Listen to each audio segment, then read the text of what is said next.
Hello students, welcome back. 30 days preparation plan में आज class 9 chemistry chapter number 5 को discuss करेंगे कि इसमें क्या क्या इंपॉर्टेंट क्वेश्चंस आपने तैयार करें, लॉन्ग के लिए, शॉर्ट के लिए, एमसीक्यूज के लिए, और किस तरह पेपर में क्वेश्चंस आते हैं। ये मैंने डिटेल एनालिसिस किया है तमाम बोर्ड्स के पेपर्स के साथ, और फिर उसमें से मैंने देखा है कि क्या क्या चीज़ें इंपॉर्टेंट है, किस तरह क्वेश्चंस आ रहे हैं। तो फिर उसी तरह मैं आपको बता रहा हूँ। सबसे पहले हम स्टार्ट करते हैं इस चैप्टर में गैसियस स्टेट वाला टॉपिक। गैस वाला, उसके बाद लिक्विड वाला टॉपिक है, उसके बाद फिर सॉलिड वाला टॉपिक है। तो गैसियस स्टेट में आपने देखना है यहाँ पर टिपिकल प्रॉपर्टीज लिखा हुआ है। ये प्रॉपर्टीज लॉन्ग क्वेश्चन के तौर पे भी आ सकती हैं और शॉर्ट में भी। तो शॉर्ट में आपने डिफ्यूजन की आपने याद करनी है डेफिनेशन। डिफ्यूजन की डेफिनेशन याद करें, ठीक है, यहाँ तक। उसके बाद आप एक से एग्जाम्पल याद करें, ठीक है, यहाँ से लेकर लाइटर से लेकर यहाँ तक गैस तक, ठीक है। इफ्यूजन की बात करें, इफ्यूजन में भी आप डेफिनेशन याद करें और साथ में ये एग्जाम्पल याद करें, ठीक है। ये यहाँ तक डेफिनेशन बन रही है और यहाँ से फॉर एग्जाम्पल से आगे इसकी एग्जाम्पल बन रही है, ठीक है। डेफिनेशन प्लस एग्जाम्पल याद करने, अलग से डिफरेंशिएट भी आता होता है इन दोनों के दरमियान, तो वो भी कवर हो जाएगा, ठीक है। आगे चलते हैं। प्रेशर में कि प्रेशर की डेफिनेशन क्या है वो याद करनी है आपने। बस यहाँ से एक लाइन की डेफिनेशन है, यहाँ से यहाँ तक याद करनी, ठीक है। उसके बाद इसका formula P is equal to F/A, ठीक है। उसके बाद 1 पास्कल बताना है किसके इक्वल होता है। 1 pascal is equal to 1 newton metre per square. आगे आपने बताना है कि ये जो दो डिवाइसेस हैं, बैरोमीटर एंड मैनोमीटर, ये दोनों कि कौन सा प्रेशर मेजर करने के लिए यूज होती है। तो ये एक लाइन भी पढ़ लें, इसको भी याद कर लें। तो इस पेज में ना अब ये फिलहाल ये करना है हमने। आगे चलते हैं। अच्छा जी, स्टैंडर्ड एटमॉस्फेरिक प्रेशर, इसकी डेफिनेशन करेंगे यहाँ से लेकर लेवल तक, यहाँ तक, ठीक है। और ये जितने भी यूनिट्स हैं कि 1 atm किसके बराबर होता है, 760 mm of H G is equal to 760 torr, और 1 mm of H G is equal to 1 torr, और 101,325 newton metre per square is equal to 101,325 pascals. ये तमाम के तमाम यूनिट्स आपको एमसीक्यूज के लिए करने पड़ेंगे, ठीक है। एमसीक्यूज के लिए करने पड़ेंगे। अगर स्टैंडर्ड एटमॉस्फेरिक प्रेशर की डेफिनेशन आ जाती है तो आपने वहां पर भी डेफिनेशन के साथ ये लिखने हैं। तो नेक्स्ट चलते हैं आगे। कंप्रेसिबिलिटी का शॉर्ट क्वेश्चन याद करना है।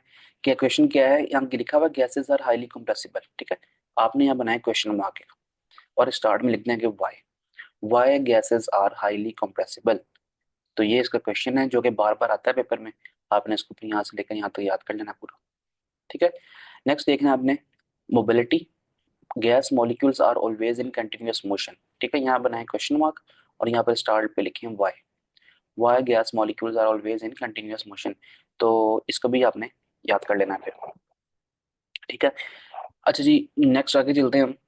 Density of gases, density of gases में आपने क्या याद करना है। चलें छोड़ें इसको, रहने देना, करें इसमें से याद कुछ।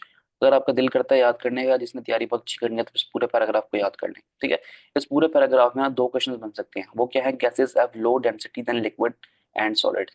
तो यहाँ पर क्वेश्चन मार्क बनाए और यहाँ पे स्टार्ट पे लिखें आप कि वाई, ऐसा क्यों होता है, ठीक है। ये इंपॉर्टेंट नहीं है क्वेश्चन इतना, लेकिन जिसने सब याद करना है तो वो ये भी कर ले तो very good. Why gases have low density than liquid and solid.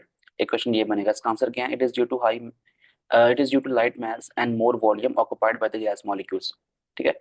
uh, यहाँ तक इसका एक लाइन का आंसर लिख लें, ठीक है।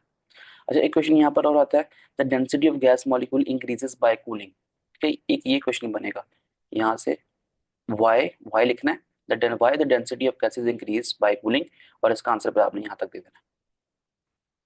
तो ठीक है, इस डेंसिटी वाले टॉपिक के अंदर भी दो शॉर्ट क्वेश्चन बन रहे हैं।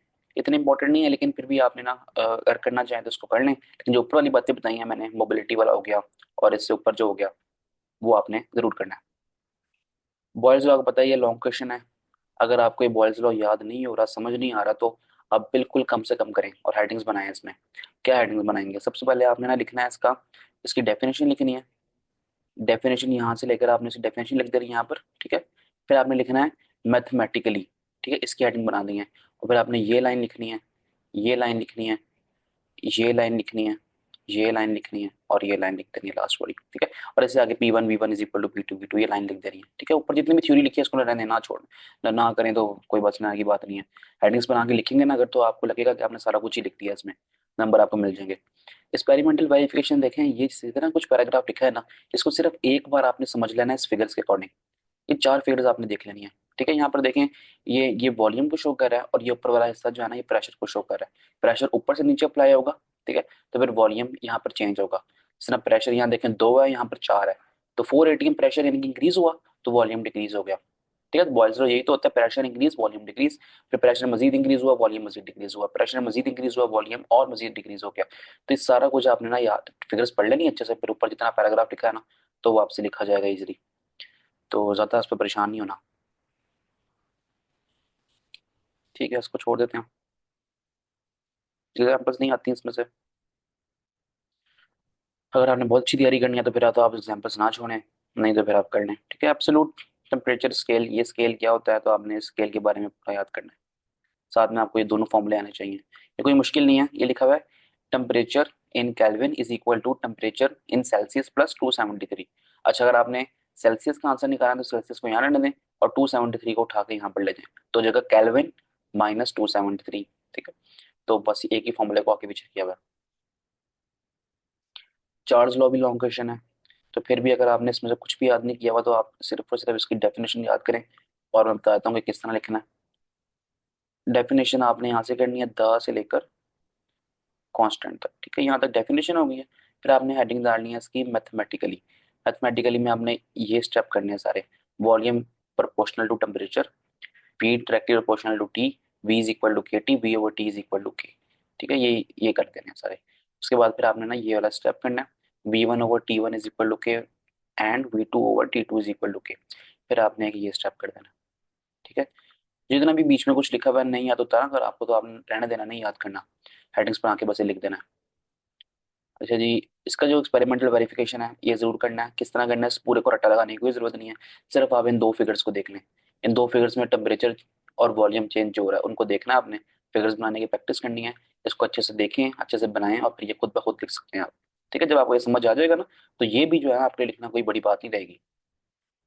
तो आप आगे देखते हैं, इसको रहने दें एग्जाम्पल को, इसकी भी जरूरत नहीं है करने की।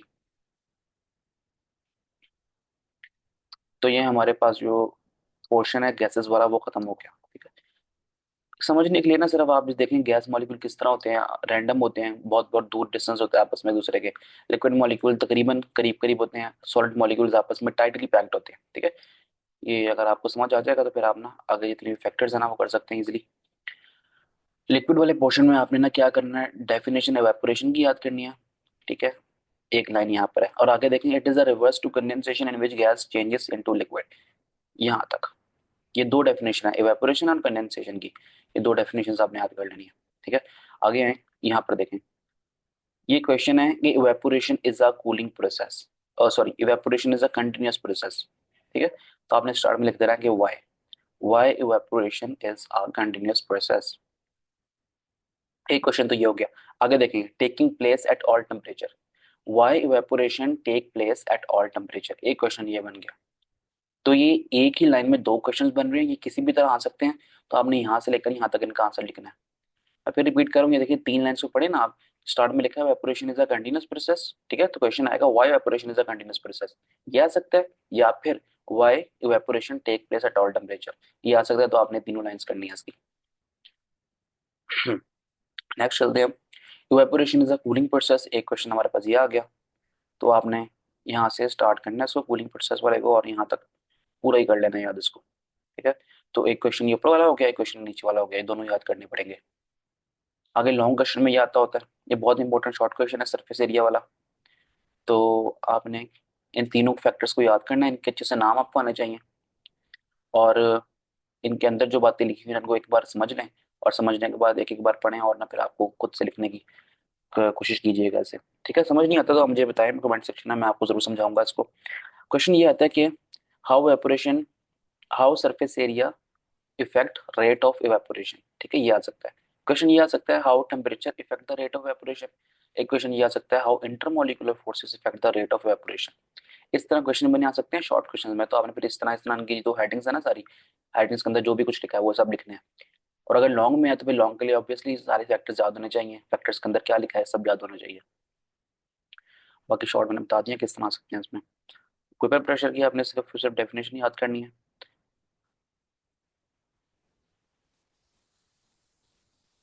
आगे आपके पास एक और डेफिनेशन आएगी, हाँ डैट काटें और यहाँ लिखें द, बस द लिखा हुआ ही आगे। At stage the number of molecules evaporating will be equal to the number of molecules coming back, ठीक है, to liquid, this is called dynamic equilibrium. तो डायनामिक इक्विलिब्रियम की आपको डेफिनेशन आनी चाहिए। इनकी कॉन्सेप्ट नहीं है, कॉन्सेप्ट लेना बहुत जरूरी है, कॉन्सेप्ट नहीं है आपके तो आपने मुझे कमेंट सेक्शन में बताना है ताकि मैं आपको सेपरेट वीडियो बना के इनको समझा सकूं। तो ये तीनों फैक्टर्स हैं, इन तीनों फैक्टर्स लॉन्ग क्वेश्चन के लिए याद करने हैं, शॉर्ट क्वेश्चन में आ सकता है याद करने हैं। शॉर्ट क्वेश्चन में किस तरह आएगा, जिस तरह ऊपर वेपोरेशन में बताया मैंने, how nature of liquid effect vapour pressure, ठीक है। इस तरह size, how size of molecules impact vapour pressure, ये आ सकता है, how temperature impact vapour pressure, question इस तरह आ सकता है, ठीक है। ये सारा कुछ आपने फिर याद करना है शॉर्ट और लॉन्ग दोनों के लिए। बॉइलिंग पॉइंट की सिर्फ डेफिनेशन देखें, वो याद करें यहाँ से लेकर यहाँ तक, और ये जितनी भी थ्योरी लिखी है उसको करने की जरूरत नहीं है।